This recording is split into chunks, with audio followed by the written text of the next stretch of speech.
Welcome to the Mobile Home Park Mastery Podcast, where you will learn how to identify, evaluate, negotiate, perform due diligence on, finance, turn around, and operate mobile home parks. And now, here is your host, the fifth largest mobile home park owner in the United States, Frank Rolfe. For the longest time, being a successful mobile home park buyer was all about being good with numbers, being good with negotiating. But now it's changed. The playing field has had a seismic shift where now one of the key attributes of successful mobile home park buyers is creativity. This is Frank Rolfe, the Mobile Home Park Mastery Podcast. We're going to talk about using your outside-the-box intelligence to solve practical problems that often kill deals so that you can forge a successful deal with a buyer and a seller using your wits, your street smarts, your comprehension of creativity and what can be done with the raw material. Now, why is this only now becoming a big deal? Well, that's because for the longest time, we had a level playing field. We had a flat line of interest rates and values. And it was all about who could basically come up with the money for the down payment, who could negotiate deals slightly here and there. But we all know what happened. Jerome Powell went crazy with interest rates in Q1 of 2022. And suddenly rates rose higher and faster than they had in the past 40 years. Suddenly, what happened was you had lots of sellers who missed the boat. They missed their opportunity to sell at the price they wanted.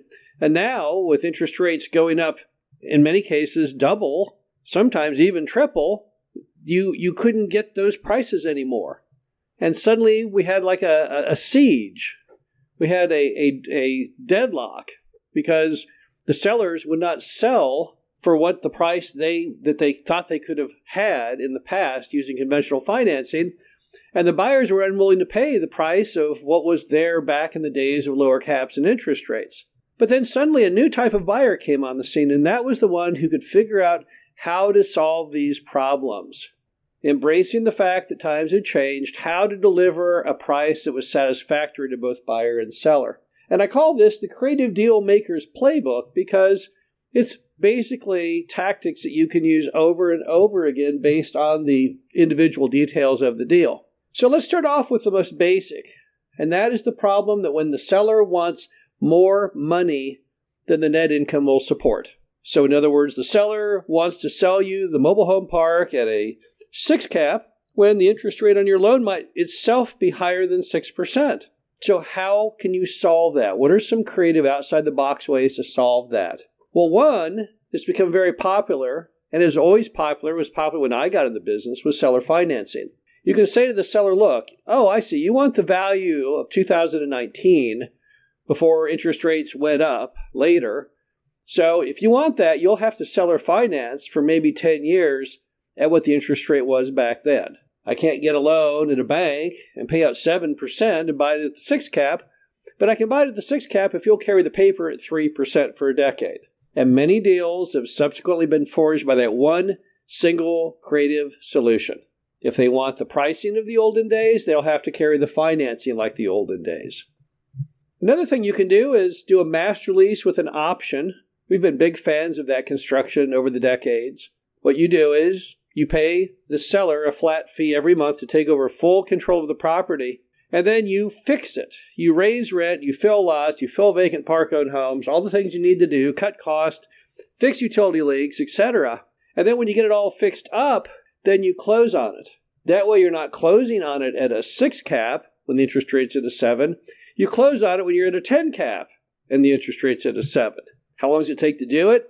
Most of those deals, you can hammer out a deal where the master lease is probably 3 years and as much as 5 years with a set price to pay, but it gives you the ability to mold and sculpt that deal into where it's worthy of that higher price before you close. Another thing you can do is use the first rent raise in your numbers. You know, most of the rents in our industry are crazy, stupid low. And let's say the current mom and pop rent is $350, the market rent is $550. Well, you could probably use the first increase, which you can enact in most states within 90 days or so. So we're going to go ahead and assume we already had that first $50 increase as though that was there on the first day we closed the deal. And you'll say, well, it's not. Right, it's not for 90 days, but you can give maybe 3 months on that. A lot of deals are now done where people are throwing in that first increase into their NOI projection because that's what you have to do to make up the difference. And it's really not asking that much. The final thing is, of course, is just to negotiate the price down. Now, this requires a lot of artful strategy as a negotiator to convince somebody that they're living in the past and they got to embrace the now as far as valuations. Of the things I mentioned, that in some cases that may be the hardest of those 4 ideas. But nevertheless, those are the 4 basic ideas that you can utilize when the seller wants too much.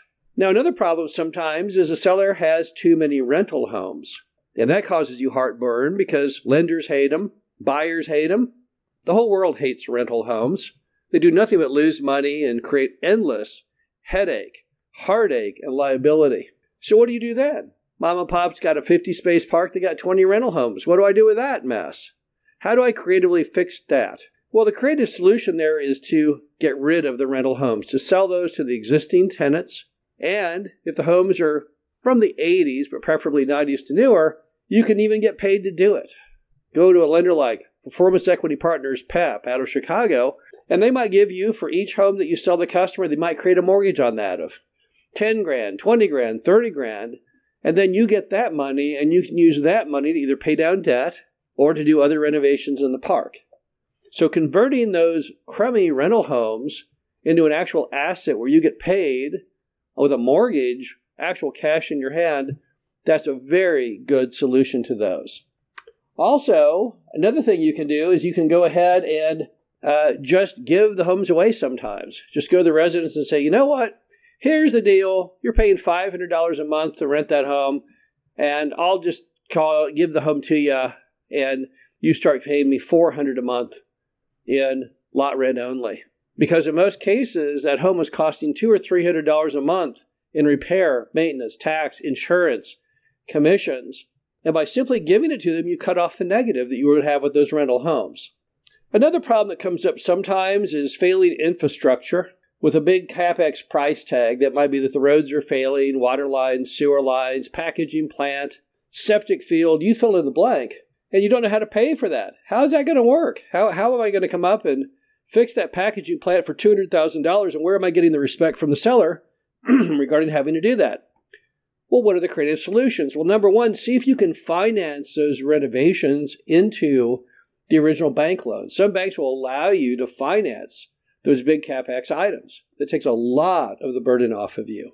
Also, maybe you can find a cheaper way to fix them, and the seller can give you a big discount to fix it, and you end up as a real creative champion because it doesn't cost you anywhere near what Mom and Pop anticipated it would cost to ultimately do the trick. Let's assume the roads are shot, and Mom and Pop says, well, the roads are shot. They'll probably cost you $150,000 to fix, so they take a $150,000 discount off the deal, and then you bid it all over the place, and you get it done for $75,000, and you basically made $75,000 from that infrastructure issue. Another option is to have the seller carry a second mortgage. Tell the seller, look, okay, I'll pay the price you need, but this thing needs another $200,000 of work. So you'll have to carry a second at closing for the $200,000. You're going to put a part of your proceeds in the form of a note because the bank isn't going to do it, and the bank can't even support that much debt. So you'll have to contribute if you want to get this deal done. Or what if the problem is you have too much vacancy? Not just your traditional 20% vacancy, which for most lenders is adequate. But let's say you're at 50% vacancy. Then what do? Well, the first solution typically is, number one, they're going to have to carry the paper because there aren't many lenders out there that will do mobile home parks with sub 80% occupancy, and most of them call it quits at under 70% occupancy. But the seller may carry the paper, and that eliminates that whole banking hurdle that you can't possibly get done. Or you could go in with a lower down payment with seller financing and tell them you need to use that capital to help fill the lots, because you probably will. So that's not a bad idea.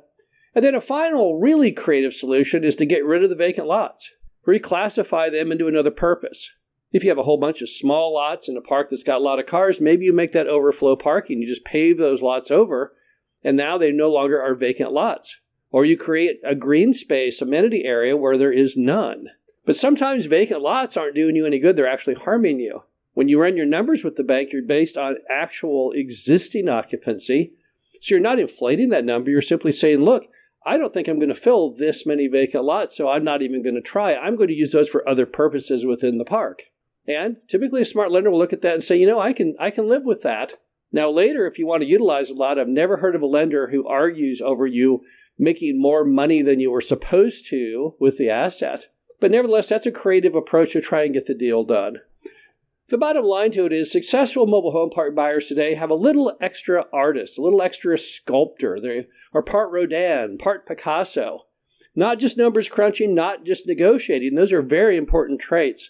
But right now, creativity is a big part of deal making.